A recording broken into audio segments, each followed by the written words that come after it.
शाश्वताचा मार्ग संत सांगत नाहीत. म्हणून बुद्धीचं वैभव सांगत असताना ज्ञानोबराय म्हणतात, बुद्धीच्या ठिकाणचा भेद निवृत्त व्हावा.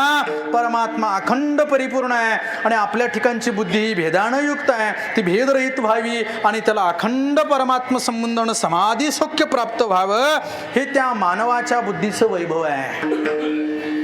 बुद्धिप्रामाण्याच्या जीवावर IAS पदावर प्राप्त होणं हे व्यवहारातलं वैभव आहे. आम्ही त्याचा त्याग करत नाही. एखादा गावातला, सरवडे गावातला विद्यार्थी फार हुशार असावा, 1 नंबर बुद्धिवान, आणि त्यानं UPSC सारखी परीक्षा पास व्हावी आणि पहिल्या परीक्षेमध्ये IAS अधिकारी व्हावा, हे त्याच्या बुद्धीचं वैभव आहे ना. पण हे वैभव ज्ञानोबा यांना सांगायचं नाही, ते व्यवहारातलं आहे. तेही वैभव आहे पण अशाश्वत स्वरूपाचं आहे. 60 नंतर रिटायरमेंट होणार आहे, ते अशाश्वत आहे. पण परमात्म सौख्याचं मात्र जो आनंद आहे, जे सौख्य आहे, परमात्म स्वरूपाशी एकरूप झालेली बुद्धी जी आहे, ती मात्र सर्वश्रेष्ठ बुद्धी आहे.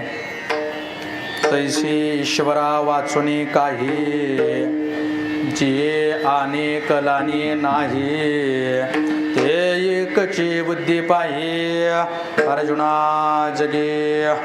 मग त्याच्यावर बोलतात, तैसे दुर्लभ जे सदबुद्धी.